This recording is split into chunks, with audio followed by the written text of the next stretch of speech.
Hi, hello, ನಮಸ್ಕಾರ. Welcome back to my channel. ಇವತ್ತಿನ ವಿಡಿಯೋದಲ್ಲಿ ಸಿವಿಲ್ ಪೊಲೀಸ್ ಕಾನ್ಸ್ಟೇಬಲ್ ಆಗಿರ್ಬೋದು, group A, group B, group C ಹುದ್ದೆಗೆ ಕಡ್ಡಾಯ ಕನ್ನಡ ಎಕ್ಸಾಮ್ಗೆ ಆರ್ಟಿಕಲ್ ರಿಲೀಸ್ ಮಾಡಿದ್ದಾರೆ. ಅದನ್ನ ಯಾವ ತರ ಡೌನ್ಲೋಡ್ ಮಾಡೋದಂತಂದು ಈ ವಿಡಿಯೋದಲ್ಲಿ ಅದ್ರ ಬಗ್ಗೆ ಕಂಪ್ಲೀಟ್ ಆಗಿ ಮಾಹಿತಿ ಕೊಡ್ತಾ ಹೋಗ್ತೀನಿ. ಹಾಗಾಗಿ ಇನ್ನೂ ಯಾರು ಚಾನಲ್ ಸಬ್ಸ್ಕ್ರೈಬ್ ಮಾಡಿಲ್ಲ, ಈ ವಿಡಿಯೋ ಸಬ್ಸ್ಕ್ರೈಬ್ ಮಾಡ್ಕೊಳ್ಳಿ. ಅದನ್ನ ಯಾವ ತರ ಡೌನ್ಲೋಡ್ ಮಾಡಕಪ್ಪ ಅಂದ್ರೆ ಡಿಸ್ಕ್ರಿಪ್ಷನ್ ಬಾಕ್ಸ್ ನಿಮಗೆ ಡೈರೆಕ್ಟ್ ವೆಬ್ಸೈಟ್ ಲಿಂಕ್ ನ ಕೊಟ್ಟಿರ್ತೀನಿ. ಅದನ್ನ ಕ್ಲಿಕ್ ಮಾಡ್ಕೊಂಡಾದ್ಮೇಲೆ ನಿಮಗೆ ಈ ತರ ಇಂಟರ್ಫೇಸ್ ಓಪನ್ ಆಗುತ್ತೆ. ಈ ತರ ಇಂಟರ್ಫೇಸ್ ಓಪನ್ ಆದ್ಮೇಲೆ ಕೆಳಗಡೆ ಸ್ಕ್ರೋಲ್ ಡೌನ್ ಮಾಡ್ಕೊಂತ ಬನ್ನಿ. ಸ್ಕ್ರೋಲ್ ಡೌನ್ ಮಾಡ್ಕೊಂಡು ಆದ್ಮೇಲೆ ಇಲ್ಲಿ ಕಡ್ಡಾಯ ಕರ್ನಾಟಕ ಒಂದು ಆಪ್ಷನ್ಸ್ ಕಾಣ್ತಾ ಇರುತ್ತೆ, ಓಕೆನಾ?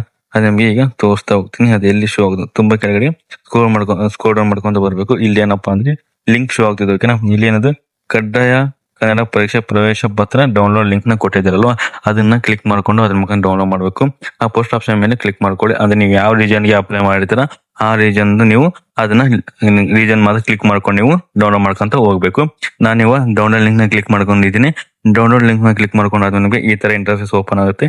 ಈ ತರ ಇಂಟರ್ಫೇಸ್ ಓಪನ್ ಆದ್ಮೇಲೆ ಇಲ್ಲಿ ಫಸ್ಟ್ ಅನ್ನು ಪರೀಕ್ಷೆ ಅಂತ ಇದೆಯಲ್ಲ, ಎಕ್ಸಾಮಿನೇಷನ್ ಇದೆಯಲ್ಲ, ಯಾವ ಎಕ್ಸಾಮ್ ಕ್ಲಿಕ್ ಮಾಡ್ಕೋಬೇಕು. ಸೆಲೆಕ್ಟ್ ಅನ್ನ ಕ್ಲಿಕ್ ಮಾಡ್ಕೊಂಡಾದ್ಮೇಲೆ ಇಲ್ಲಿ ತೋರಿಸುತ್ತೆ ಟ್ರೈನಿಂಗ್ ಫಾರ್ IAS KS ಗೆ, ಅದು ನಿಮ್ದು ಅದು ಕೂಡ ಆರ್ಟಿಕಲ್ ಬಿಟ್ಟಿದ್ದಾರೆ. ಇವಾಗ ಏನಪ್ಪಾ ನಮಗೆ ಕಂಪಲ್ಸರಿ ಕನ್ನಡ ಎಕ್ಸಾಮ್ ನಾವು ಆರ್ಟಿಕಲ್ ಡೌನ್ಲೋಡ್ ಮಾಡ್ತಾ ಇರುವ ಕಾರಣ ನಮಗೆ ಇಲ್ಲಿ ಸೆಕೆಂಡ್ ಒನ್ ಕ್ಲಿಕ್ ಮಾಡ್ಕೊಳ್ಳಿ.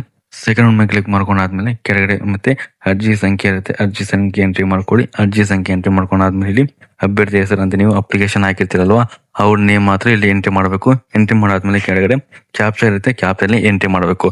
ತುಂಬಾ ಜನ ಏನಪ್ಪಾ ಅಂದ್ರೆ ಇದು ಕಡ್ಡಾಯ ಕರ್ನಾಟಕ ಆರ್ಟಿಕಲ್ ಡೌನ್ಲೋಡ್ ಮಾಡಕ್ಕೆ ಬರ್ತಾ ಇಲ್ಲ. ಹಾಗಾಗಿ ನೀವು ಒಂದೊಂದು ಟೈಮು ವೆಬ್ಸೈಟ್ ಸ್ಲೋ ಇರುತ್ತೆ, ಹಾಗಾಗಿ ನಿಧಾನವಾಗಿ ಡೌನ್ಲೋಡ್ ಮಾಡ್ಕೋಬೇಕು. ಇನ್ ಕೇಸ್ ನಿಮ್ಗೆ ಏನೋ ಬಂದಿಲ್ಲಪ್ಪ ಅಂದ್ರೆ ನೀವು ಕರೆಕ್ಟ್ ಆಗಿ ಅಪ್ಲಿಕೇಶನ್ ನಂಬರ್ ಕರೆಕ್ಟ್ ಆಗಿ ಎಂಟ್ರಿ ಮಾಡಬೇಕು. ಸ್ವಲ್ಪ ಸ್ಪೇಸ್ ಇದ್ರು ಕೂಡ ನೀವು ಅಪ್ಲೈ ಮಾಡಕ್ ಆಗೋದಿಲ್ಲ. ಹಾಗಾಗಿ ಏನೋ ಒಂದು ಅಪ್ಲಿಕೇಶನ್ ನಂಬರ್ ಕೂಡ ಸ್ಪೇಸ್ ಕೊಡಬೇಡ್ರಿ. ಹಾಗೆ ನೇಮ್ ಕೂಡ ಎಂಟ್ರಿ ಮಾಡುವ ಯಾವುದೇ ಕಾರಣಕ್ಕೂ ಸ್ಪೇಸ್ ಕೂಡ ಕೊಡ್ತಾ ಹೋಗ್ಬೇಡಿ. ಕೂಡಲೇ ಏನಪ್ಪಾ ಅಂದ್ರೆ ಅರ್ಜಿ ಸಂಖ್ಯೆ ಮತ್ತೆ ಅಭ್ಯರ್ಥಿ ಹೆಸರು ಹಾಕೊಳ್ಳಿ. ಹಾಕೊಂಡಾದ್ಮೇಲೆ ಕೆಳಗಡೆ ಕ್ಯಾಪ್ಚರ್ ಇರುತ್ತೆ, ಕ್ಯಾಪ್ಚರ್ ಕೂಡ ಎಂಟ್ರಿ ಮಾಡ್ಕೊಂಡು ಇಲ್ಲಿ ಏನಪ್ಪಾ ಅಂದ್ರೆ ಸಬ್ಮಿಟ್ ಅಂತ ಇಲ್ವಾ, ಸಬ್ಮಿಟ್ ಮೇಲೆ ಕ್ಲಿಕ್ ಮಾಡ್ಕೊಂಡು ಏನಪ್ಪಾ ನಿಮಗೆ ಅಡ್ಮಿಟ್ ಕಾರ್ಡ್ ಓಪನ್ ಆಗುತ್ತೆ. ಅದನ್ನ ಕ್ಲಿಕ್ ಮಾಡ್ಕೊಂಡು ನೀವು ಎಕ್ಸಾಮ್ ಅಟೆಂಡ್ ಮಾಡ್ತಾ ಹೋಗ್ಬೋದು. ಈ ರೀತಿ ನೀವು ಏನಪ್ಪಾ ಅಂದ್ರೆ ನೀವು ಅಡ್ಮಿಟ್ ಕಾರ್ಡ್ ಡೌನ್ಲೋಡ್ ಮಾಡ್ಕೊಂಡು ಹೋಗ್ಬೇಕು. ಇನ್ ಕೇಸ್ ನಿಮ್ಗೆ ಏನಾದ್ರು ಡೌಟ್ ಇದ್ರೆ ಕಮೆಂಟ್ ಬಾಕ್ಸ್ ಅಲ್ಲಿ ಕಮೆಂಟ್ ತಿಳಿಸ್ತೀನಿ, ಅದ್ರ ಬಗ್ಗೆ ನಾನು ನೆಕ್ಸ್ಟ್ ಮಾಹಿತಿ ಕೊಡ್ತಾ ಹೋಗ್ತೀನಿ. ಓಕೆ, ಇದಿಷ್ಟು ಈ ವಿಡಿಯೋ ಬಗ್ಗೆ ಮಾಹಿತಿ ಆಯಿತು. ವಿಡಿಯೋ ನೋಡೋದಕ್ಕಾಗಿ ಧನ್ಯವಾದಗಳು.